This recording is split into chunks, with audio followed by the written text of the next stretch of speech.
Edivaldo Miranda, conta pra gente qual o seu destaque inicial nesta segundona. É o primeiro Tempo Esportes do mês de junho. Já estamos no meio do ano, hein, Ed? Que loucura, velho. Um abraço. Como o tempo passa rápido, né, Rafa? Um abraço para você e também para quem tá ligado com a gente aqui em O Tempo Esportes. O destaque inicial não poderia ser diferente, né, Rafa?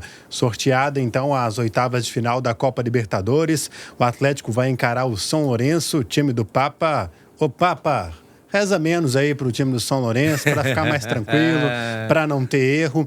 E a gente observa o chaveamento, inclusive a gente tem uma arte, não é isso, Rafa? Sim, sim. Para quem tá só no radinho, pode ir lá para o YouTube de O Tempo Esportes, que dá para ver essa arte também no chaveamento das oitavas de final da Libertadores e o chaveamento também da sequência, né, até a final, que vai ser jogo único lá em Buenos Aires. O Atlético, então, Rafa, vai se passar pelo São Lourenço nas quartas de final, pode pegar o Fluminense ou o vencedor, o segundo colocado, né, lá do grupo do Grêmio. O grupo do Grêmio tem o Strongers hoje com 10 pontos, o Huachipato com 8, o Grêmio com 6 e esse time aqui, rapaz, qual que é esse time? É o Estudiantes. Estudiantes de La Plata. E aí, um desses times pode encarar o Atlético nas quartas de final. E quem pode aparecer no caminho do Atlético também lá na semifinal é o River Plate. Porque, afinal de contas, a gente sabe que é um dos times tarimbados aí deste grupo. E do outro lado, o Lélio já destacou bem, que aí o Atlético vai pegar só mesmo se chegar à final. Tá lá o Palmeiras, tá o São Paulo, tá o Flamengo. Então, um chaveamento bem diferente que o Atlético vai ter pela frente. Afinal de contas, o Palmeiras, né? Foram dois encontros que a torcida não gostou muito, né? É verdade. Antes da gente destrinchar esse chaveamento que tá na tela da live no YouTube de O Tempo, youtube.com.br O Tempo, e no YouTube de O Tempo Esportes, youtube.com.br @O Tempo Esportes. Dá boa tarde aqui pro Breno Galante, pra ele palpitar também, falar um pouquinho sobre esse sorteio. Breno, a gente já se encontrou 2 vezes no fim de semana, muito trabalho, e hoje já vimos aí esse chaveamento. A gente começa falando pela Libertadores, já a gente fala de Atlético e Bahia. Mas e aí? Chegou a ver alguma coisa do São Lourenço durante essa Libertadores? O que você achou desse confronto do Galo nas oitavas, meu caro? Um abraço. Um abraço aí, Rafa. Boa tarde a você, Edivaldo, ao Seabra, Lely e a turma de casa aí. Ô, Rafa, sinceramente, eu acho que ficou até bom pro Atlético, porque o time do São Lourenço, ele teve dificuldades nesse grupo que tinha o Palmeiras, né? E vamos colocar que foi na última rodada, com o empate com o Palmeiras em casa, lá no Allianz, que ele conseguiu essa classificação. Porque o Independente Del Valle ficou ali no encalço dele, né? Por conta de um ponto que classificou. Eu cheguei a ver o jogo contra o Palmeiras, esse que o Lélio falou, né? E eu vi o time do São Lourenço tendo dificuldade, a gente vendo os resultados que ele teve. É um time que 2 vitórias, 2 empates e 2 derrotas, 44% de aproveitamento, né? Tinham times bem piores, né? Eu estava falando sempre do Colo-Colo pela dica do Bruno Garcês, que seria uma boa, e ele me disse, Colo-Colo ou São Lourenço? Então deu o São Lourenço. Eu acho que é uma boa pro Atlético. Claro que não tem time fácil, a Libertadores vai ser diferente quando chegar no dia 14 aí, de agosto. Nós vamos ter um cenário totalmente diferente. O São Lourenço pode estar evoluído até lá, as coisas podem ter mudado, mas eu acho que ficou de bom tamanho pro Atlético. E claro, o Atlético faz as oitavas, o jogo de definir em casa, nas quartas também vai fazer em casa, isso é importante. E aí, numa semifinal, pode ser que pegue, né, o River Plate, e aí a definição seria na Argentina. Até lá tem muita coisa para acontecer, mas eu acho que o caminho é bem esse, sabe? Eu vendo aqui esse chaveamento, eu acho que da Atlético, em cima eu já prevendo o futuro. Tá o Atlético passando do São Lourenço, depois pega o Fluminense, depois o River e depois uma final contra Palmeiras e Flamengo. Já tá na minha cabeça esse chaveamento, Rafa. É isso, já tá definido o caminho até a final. O homem tá empolgado aí. Lembrando aqui, o que o grupo C, que o Ed falou aí, o Fluminense pega, né, o segundo do grupo C. O grupo C tá assim, o Ed falou, os clubes, tá totalmente indefinido. Não dá pra ter a menor noção, porque o Grêmio, por exemplo, nesse momento, o Grêmio tem 2 jogos a menos, né? O único time que já fechou a participação na primeira fase foi o Strongest mesmo, que tá com 10 pontos. O Grêmio tem 2 jogos. O Grêmio pode ser o líder, o segundo, o playoff da Sul-Americana ou o lanterna. Porque se o Grêmio perde os 2 jogos, o Estudiantes já passou ele também. Então, ou seja, esse grupo C aí, o Atlético pode pegar ou qualquer um deles aí, viu? Até agora não dá para saber. O Atlético não, desculpa, o Fluminense, né? E o Atlético pode depois pegar ou o Fluminense ou esse time. Acaba, né, Lério, que por conta dos desastres naturais, né, lá no Rio Grande do Sul, a gente teve esses jogos atrasados, fica meio teorias Kleber Machadianas, né? Pode pegar esse, como pode pegar aquele outro, não pode ganhar, pode perder ou empatar e não sei o quê. Mas fato é que o Galo, né, já sabe o seu caminho. Caso avance de fase, não estão cravando nada aqui, sabe seu caminho até uma final. Eu tinha falado, né, Lelão, que tava achando que o Galo ia pegar o Colo-Colo. Acaba que ele não pega o Colo-Colo logo de primeira, mas tá ali do mesmo lado da chave. E outra coisa, Lélio, não sei se você concorda, mas esse Tajeres e River Plate aí pode dar uma ziquezira pro River, tá? Porque o River hoje é o melhor time da Argentina. Mas o Tajeres também não é cachorro morto não, viu, Lelão? Ah, não é não. E o curioso é que o técnico é o Romagnoli, é aquele mesmo, né? O do Tajeres? Não, o do San Lorenzo. Do San Lorenzo. O que foi pro Bahia, não foi? É, ele mesmo. Só pode ser. É o Leandro Romagnoli. Você vai se lembrar que foi jogador e tal. E era considerado um craque e tudo mais. Bom, pelo menos parece que é ele mesmo. Mas, de qualquer maneira, é o seguinte, é um time que eu pude observar, Rafa, e esse time, ele esteve muito próximo da vitória lá em São Paulo no primeiro tempo, e no segundo tempo ele suportou uma pressão muito grande do Palmeiras. Sabe? Então, tem jogadores experientes, é um time grande da Argentina, que se fala em São Lourenço aqui... você está falando do Ibis. Não é. Você está falando de um dos grandes clubes considerados na Argentina. Estou falando bobagem? Não. Porque lá eles falam que os grandes são Boca, River, o São Lourenço e quem mais? Independiente e Racing. Não são esses os 5 considerados grandes? O Vélez ali, talvez correndo por fora, né? Mas nem tanto. Mas o Estudiantes, eles não consideram um time grande, não. Apesar de ser tetra da Libertadores, né, velho? Tetracampeão da Libertadores. Então, recentemente o São Lourenço conseguiu, enfim, conquistar a sua Libertadores, né, contra o Nacional do Paraguai e recentemente, não queria lembrar, mas vou ter que lembrar, na Copa Sul-Americana o São Lourenço eliminou o Galo e fez com que o ex-presidente Sérgio Sete Câmara soltasse aquela pérola, né? Nós estamos preocupados com a segunda divisão da Libertadores, não. Então, todo cuidado é pouco, é um time argentino, embora o histórico do Atlético contra equipes argentinas seja muito favorável nos últimos 10, 11 anos. O Atlético, sempre que pegou um argentino, conseguiu passar. O retrospecto contra o próprio São Lourenço é favorável ao Galo, tá? 3 vitórias do Galo, um empate, um triunfo argentino. O primeiro jogo lá em 69, um amistoso, 2-1 pro Galo. Um amistoso até no Mineirão. Aí depois eles se enfrentaram na Mercosul de 2000, 4-3 pro Galo, no novo gasômetro. Depois 3-2 pro Atlético, pela mesma Mercosul. Aí 2018 foi a Sul-Americana, viu, Lélio? 1-0 San Lorenzo lá no novo gasômetro e 0-0 no Independência. 2018, a última vez que se enfrentaram aí Atlético e São Lourenço. E o Leandro Romagnoli é aquele mesmo, viu? Foi efetivado, né? Pesquisei o nome dele aqui. Nas primeiras fotos do Google, uma foto da torcida do Bahia recepcionando ele em Salvador. Fica Romagnoli. Ô, gente, que vergonha. Dos mesmos criadores de Anelka no Galo e Guzmán no Cruzeiro, Romagnoli no Bahia. Meu Jesus. Enfim, Ed, vamos seguindo contigo aí, meu caro. Tem chance dele ter jogado esse jogo do ano 2000 aí, ó. O Romagnoli? Ou ele tava fora, não tava não, Léo, na Europa. Pode ser. Mas depois já pesquisa com calma. Vai lá, Ed. Ele tava. Opa, vamos lá então. Pois é. Aí. Vai.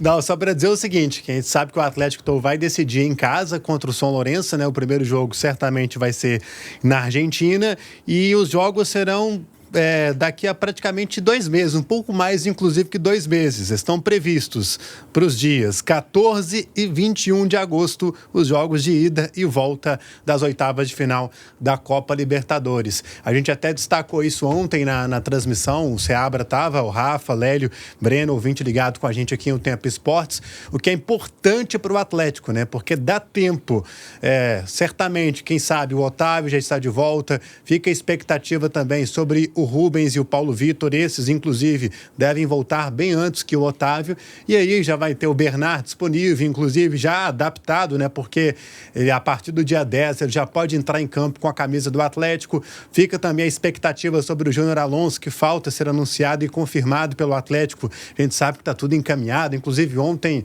ele até postou uma foto que deu aquele rebuliço nas redes sociais, tomando aquele chimarrão em frente à churrasqueira, segurando uma cuia, Rafa, com o símbolo do Galo. Mensagem mais clara do que essa não precisa, né, mestre? Nem subliminar é mais, né, não. Fred? Foi nem direta, não. Foi direta. Diretaça, né? Eu não sei se era chimarrão ou se era tererê. No Paraguai eles bebem muito tererê. Por conta do calor, devia ser o tererê, viu? Mais geladinho, né? Geladinho. Frio. Geladinho. No frio ou no calorzinho assim, é melhor tererê. O chimarrão é mais pro frio mesmo.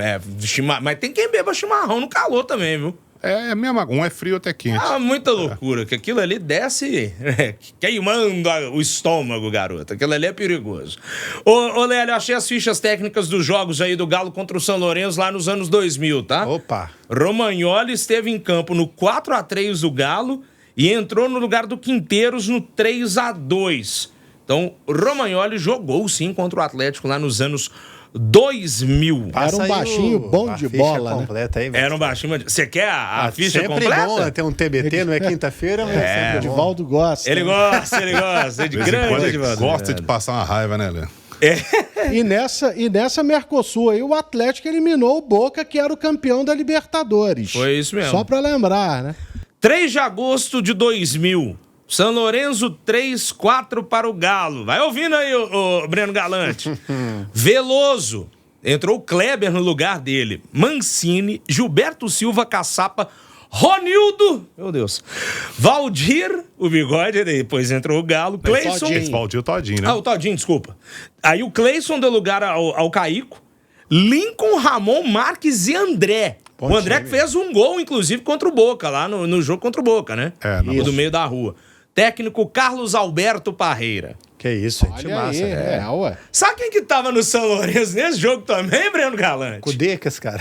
Louco Abreu era o centroavante do São Lourenço de Oscar Ruggeri, Breno Galante. Nossa, eu lembro, por causa do Ruggeri, que foi... Time, o Ruggeri é aquele que começou a confusão na final da Comembol de 97. Ele mesmo. Que era técnico do Lanús. Campeão do mundo em 86, graças à mão da FIFA, né? Mano de Deus, Lélio, por favor. Ô, Breno, desculpa, você tava falando? Não, é um bom time esse do Atlético. Sim. Aí, né? Pô, você tá doido. Muito bom esse time aí dos anos 2000, né? O Atlético vinha de 99, vice-campeão brasileiro. Depois fez aquela campanha também em 2001. Foram bons confrontos que a gente viu aí com essa turma aí. Agora, a realidade, né? Eu acho que o Atlético hoje é favorito, volto a dizer isso, mas a gente tem que ter um respeito tremendo pelo São Lourenço, concordo com o Lélio. E também porque tem muita coisa ainda para acontecer, né? Essa distância que me preocupa, sabe, Rafa? Não pelo lado do Atlético, eu acho que é pelo lado do adversário. Se fosse hoje, eu acho que seria melhor para o Atlético. 2 meses aí dá tempo do São Lourenço se preparar, estudar o time do Atlético e tudo mais, né? Mas vamos ver, talvez o outro lado a gente vai ter só... Um determinado momento vão ter só brasileiros. Não sei se vocês viram isso aí, vocês estão projetando também, né? Mas eu acho que do outro lado lá vamos ter São Paulo e Palmeiras, pode ter. Depois Palmeiras e Flamengo. O outro lado da Libertadores, a outra chave ficou toda brasileira, né? Mas o Botafogo e Palmeiras jogam entre eles, né? Um já mata o outro, um já vai embora. E aí se o Grêmio ficar em segundo do lado de cá, é pra pegar o Fluminense já de cara. Aí também já vai um embora. Então, eu acho que pegar aquela coisa que a gente fala, né? Copa Libertadores tem muito o que escolher, não. Vai vai só piorando a coisa, né? Eu acho, primeiro, esse confronto River Plate e Tajeres pode complicar para o River também, não só pelo Tajeres ser um bom time, confronto argentino, né? Os caras lá estão acostumados. Então o River, para mim, é um dos melhores times. Para mim e para todo mundo, né? Um dos melhores times da Libertadores aí que pode complicar para muita gente. O Tajeres é um confronto argentino, um confronto direto lá, caseiro. Os caras estão acostumados. Não tem essa coisa de River e tal. Eles já estão acostumados no Campeonato Argentino. Então pode complicar. E pro Atlético, o São Lourenço é um time que deixou o Independiente Del Valle para trás, né? No grupo, inclusive. Ficou atrás do Palmeiras, o que já era esperado também. Agora é um time argentino, é um time complicado, é um time pesado. O Atlético é favorito, principalmente por decidir em casa. Mas facilidade na Libertadores é uma palavra que não se encaixa. Peguei um retrospecto aqui de Tajeres e River, pensando no lado da chave do Atlético, pessoal. 2022, Tajeres ganhou os 2 jogos do River Plate no Campeonato Argentino. 1-0 em casa, 1-0 no Monumental de Nunes. Depois, 2-1 Tajeres no River Plate no campeonato... na primeira parte do campeonato ano passado, 2-1 Tajeres. Na volta, na Copa da Argentina, 1-0 Tajeres. Ou seja, 4 vitórias do Tajeres em 4 jogos aqui nesse retrospecto que eu tô passando, tá? Aí o River vai ganhar a primeira no dia 8 de outubro do ano passado, 1-0. Famoso jogo apertado ali, ganha uma do Tajeres. E neste ano de 2024 já tivemos um confronto pela Copa da Liga Argentina, terminou 2-2. No retrospecto geral... Que isso, hein? Ué. E aqui, no retrospecto geral, o Tajeres é um freguês do River. Números gerais aqui, 43 jogos, 20 vitórias do River, 11 empates e 12 do Tajeres. Mas nos últimos jogos, o Tajeres... com perdão trocadilho, jantou o River Plate. E o Tajeres, nesse momento, é o vice-líder do Campeonato Argentino. Bem que tem 4 jogos só disputados, né? Mas o Racing lidera, o Tajeres é o segundo e o River é o terceiro. O São Lourenço, o adversário do Galo aí nas oitavas, é o 22º colocado com 1 ponto. Lá, né, 28 times, a fórmula toda diferente. Tem time aqui que disputou 3 jogos, 2 jogos, 4 jogos. É aquela beleza, né? Tá no início ainda. No início. Só, pessoal da live, voltando aí pra tela, por favor, essa arte aí dos chaveamentos, né? Do chaveamento ali do lado do Atlético, é o lado esquerdo, São Lourenço e Atlético, então a definição ainda do segundo colocado do Grupo C contra o Fluminense. Aliás, o Fluminense, assim, numa boa, atual campeão da Conmebol Libertadores. Mas eu não tô sentindo firmeza no Fluminense dessa temporada 2024, viu? Esse jogo de sábado mesmo contra o Juventude, o Fábio entregando a paçoca num lance que ele não costuma paçocar. Acho que o problema maior ali foi o Fábio, inclusive, de novo, né? De novo, já não é a primeira, né? Que o Fábio vai sair jogando. É aquela coisa, o Fernando Diniz quer jogar dessa forma, né? Toca pra lá, toca pra lá, tentou implementar isso na seleção brasileira e tal. Às vezes não dá certo. E aí, quando não dá certo, a coisa complica porque tá na cara do gol. Eu também não tô sentindo essa firmeza toda no Fluminense esse ano, não, viu? E opinião minha, tá? Entre Colo-Colo e Júnior Barranquilla, assim, não acho os times muito fortes, não. Mas eu acho que o Júnior tem mais bola que o Colo-Colo. Cara, o campeonato chileno tá um negócio medonho. O Colo-Colo não deve ter melhorado muito do ano passado, não, porque tomou uma sapecada lá, lembra? Não, quem que falou? Aqui, na verdade, né? Tomou do América, 5-1? Né? Foi 2-1 lá pro América e aqui acho que foi uns 4-1. 5-1. Foi gol atrás de gol. A espinha dorsal do time parece que é a mesma. Agora, o time é muito limitado. Quem falou, Lélio? Foi você que trouxe a informação que o Colo-Colo tinha passado, acho que com uma das menores pontuações para a próxima fase? Foi o Bruno Garcês. Foi o chileno, né? 6 pontos que o Colo-Colo se classificou. Cara, é muito pouco, velho. Muito pouco. Um time classificar com 6 pontos é a conta da conta do chá. E nos critérios é que ele passou e o Cerro Porteño ficou, porque 6 pontos para ambos aqui. É 1/3 dos pontos disputados. Meu pai de misericórdia, viu? Você tá maluco.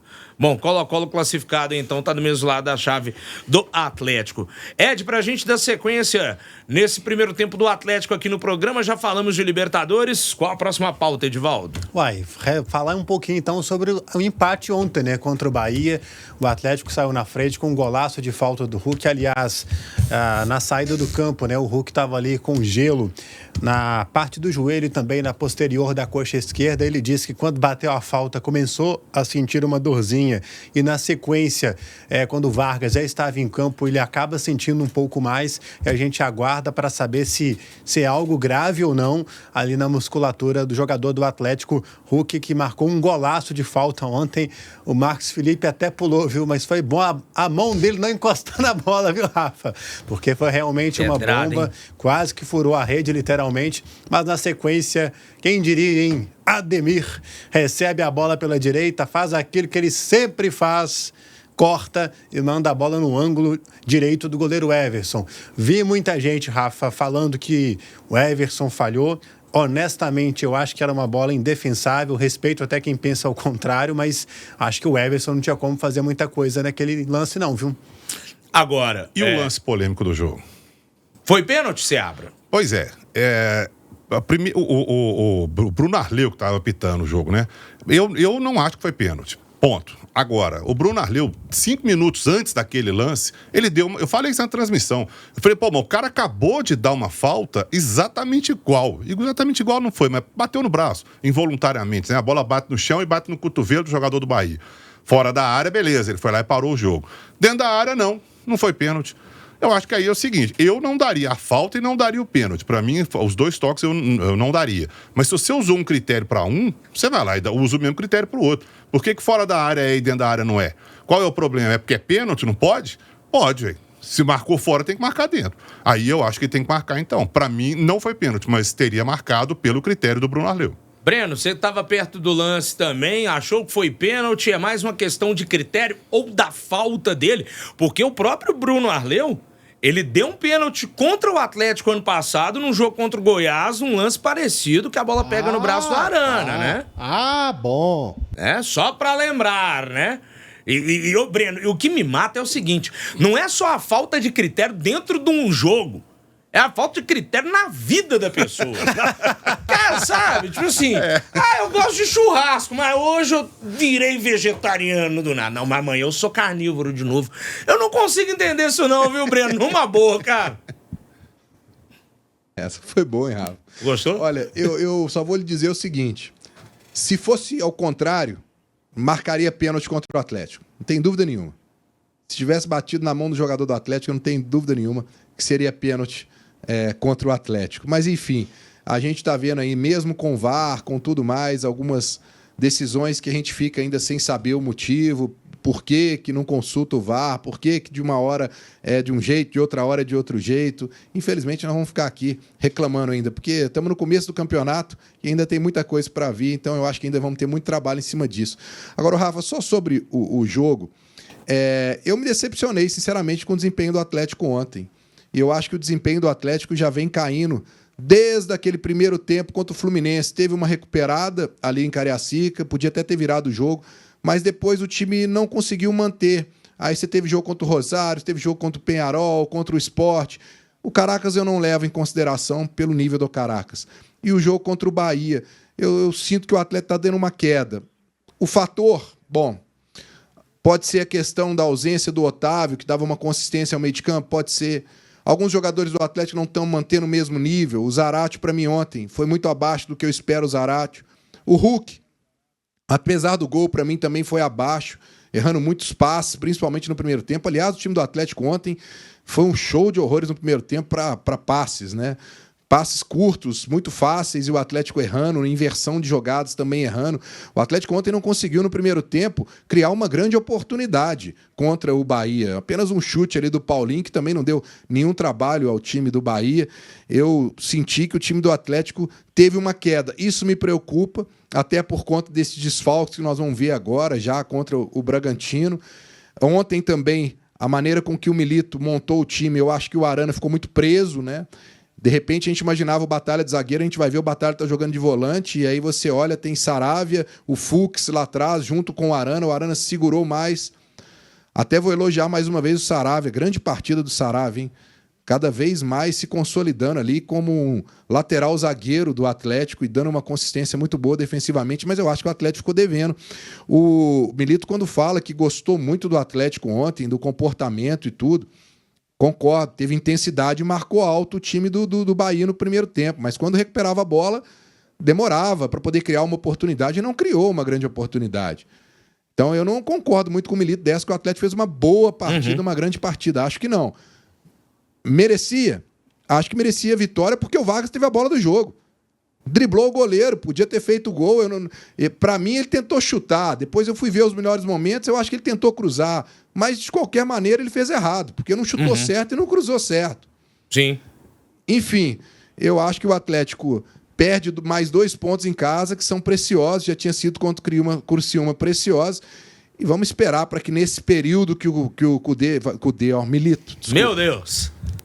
Que o Milito vai ter aí para ele poder tentar, né, melhorar alguma coisa. Porque, para mim, o Atlético tá caindo de rendimento a cada jogo, viu, Rafa? Lélio Gustavo, queria sua análise também sobre o jogo. O Ed vai falar um negocinho daqui a pouquinho.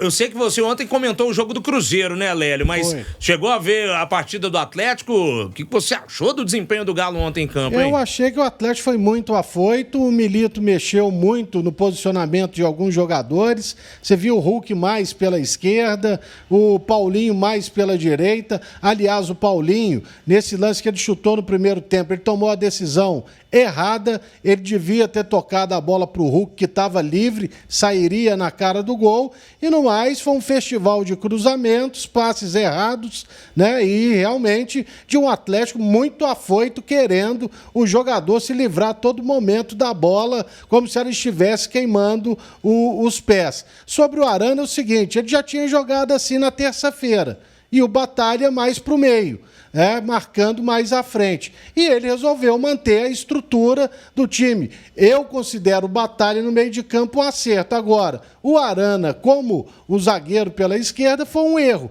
embora ele sempre tivesse a liberdade para sair e, ao invés de atacar abrindo o jogo pela esquerda onde estava o Scarpa, ele vinha por dentro. Mas foi um empate que eu considerei até normal pela força do Bahia. Não é à toa que o time é o vice-líder do Campeonato Brasileiro. Só para sermos justos aqui, juizão faltou critério para dar pênalti, sendo que deu uma falta parecida, mas o Alan Franco também arrebentou o cara do Bahia, era para ter sido expulso, né? E era mesmo, claro. Direto e sem VAR. Não precisa nem do VAR. Violentíssima jogada do Alan Franco. Diga lá, Ed, pra gente fechar. Eu ia acrescentar exatamente isso que o Lélio citou, o Paulinho, né? Se ele tivesse tocado a bola pro Hulk, eu vi o Atlético um pouco nervoso. O resultado poderia ter sido diferente. E se a gente observar, o Atlético está sofrendo muito, porque desde a saída do Otávio contra o Peñarol, ele teve que reorganizar. O Scarpa saiu da direita, o Zaratio às vezes não está jogando mais ali na esquerda como ele vinha jogando, jogou o Alisson ontem. Então, assim, é uma readaptação que o Milito está tendo que fazer, por isso o time está encontrando um pouco de dificuldade também nesse sentido. Rafa, só para fechar no pique, eu falei várias vezes ontem na transmissão, só sublinhar uma coisa que o Léo falou, disse isso várias vezes na transmissão, às vezes a gente olha muito um lado, né? O time do Bahia, comentei com você hoje na hora do almoço ali, o Bahia não é essa baba do quiabo que todo mundo tava achando, não, gente. O Atlético vai passear, vai ganhar, é favorito. Peraí, olha o Bahia onde é que tá na tabela. Quem vê o Bahia jogando em campo, um time muito organizado, muito consistente, com a bola ataca de uma forma rápida, muita velocidade, e sem a bola, 2 linhas muito claras assim dentro de campo, se fecha muito rapidamente, time bem organizado, viu, Rafa? Só não tá podendo ver time que usa vermelho, né? Aí vermelho e branco, vermelho e preto, né? Porque o Vitória deu 2 tamancadas ali na final do Baianão, mais a da primeira fase, e eliminado pro CRB, né? Eu acho que perdeu pro Inter também na estreia do Brasileiro, se eu não estiver enganado. Mas o time não é esse cachorro morto também, não. Enfim, Breno Galante, a gente já tá fechando. Amanhã voltamos a conversar aqui no Tempo Esportes. Beleza, meu velho? É isso aí, Rafa. E que a torcida do Atlético toda fique torcendo para que o Hulk não tenha nenhum tipo de problema, viu, Rafa? Porque eu citei aqui, para mim o Hulk não foi bem ontem, apesar do gol, mas mesmo ele não indo bem, eu prefiro ele em campo do que sem ele. Porque é um cara que pode decidir a qualquer momento, como ele mostrou ontem. Então vamos torcer muito para que isso que ele tinha sentido é só um incômodo e que não o tire de nenhuma partida do Atlético, porque faria muita falta. Grande abraço para vocês aí. Até amanhã. Valeu, Breno Galante. Edvaldo, você volta daqui a pouquinho com mais o Galo? Combinado.